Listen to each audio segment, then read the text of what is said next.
Honorable Ndindi Nyoro has been talk of town for the better part of today, and there's something that millions of Kenyans across the political divide can't see.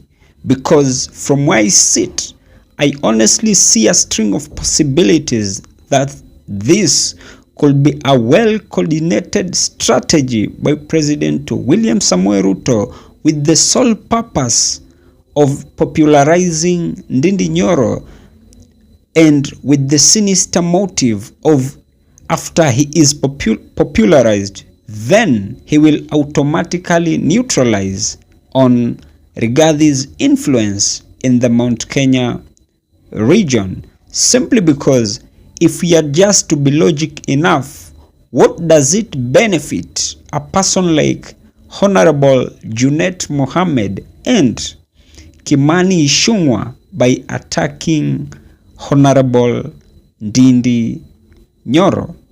Of course, their verbal attack to Ndindi Nyoro benefits them absolutely nothing and nothing at all. When Honorable Ndindi Nyoro last spoke concerning his political discourse, he was very categorical to state that he wouldn't disclose anything as far as his political future is concerned. And from that statement of his, then from where I sit, that was the first red flag. Simply because why wouldn't he like to choose side, if at all the Murima political elites and electorates have decided to sail in the direction of the former deputy president?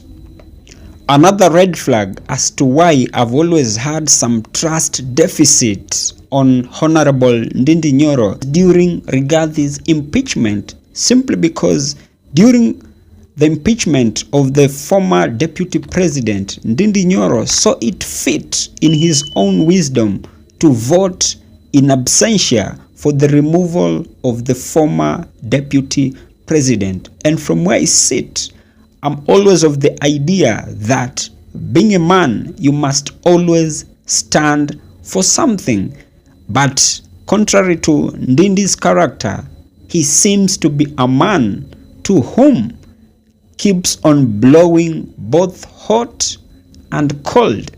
And in this life, anyone to whom never has a stand or does not stand for anything meaningful, then I kid you not, such a person is usually a very dangerous person, simply because these are the kind of individuals shall always betray you in the last minute when you need them. And so, with those two red flags, and having studied the crinkum-crankum of President William Samoei Ruto's political strategies, I kid you not, maybe he may have seen it fit to unleash Honorable Junet Mohammed, a man to whom suffers from verbal diarrhea, together with his counterpart, Honorable Kimani Ichungwa, to popularize Honorable Ndindi Nyoro so that they can neutralize Rigath's influence. Essentially, if you go ahead and just have a look at the allegation that they are plotting against Honorable Ndindi Nyoro, then I kid you not, you will automatically find them to be malicious, because as they so allege is that they are vibrantly accusing Honorable Ndindi Nyoro for allocating more CDF allocation to specifically his constituency, being Kiharu, unlike the other counties. But when you just have a look at what the disbursement has been in the CDF portal, then you'll find it out that it is completely contrary to what they are airing to the public.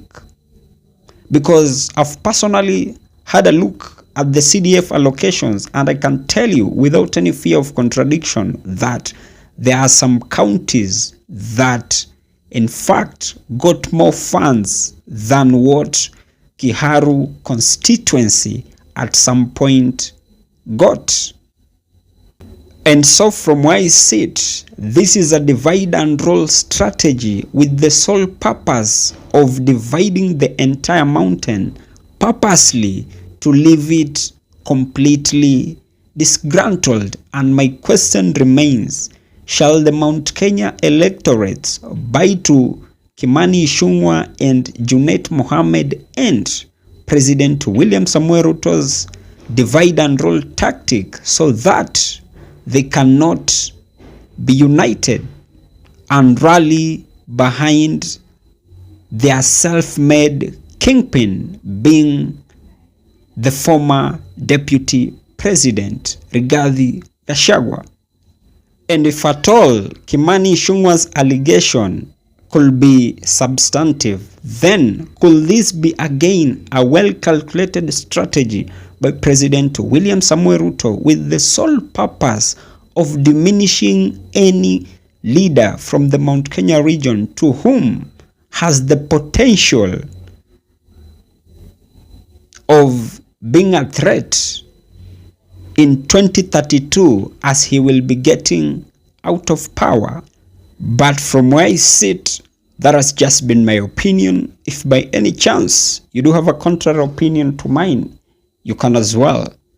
Just feel free to drop them in the comment section and I'll give them a right of reply. And by any chance, if you've been watching my videos and you have not subscribed, you can as well.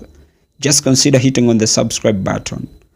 Thank you and may God bless you.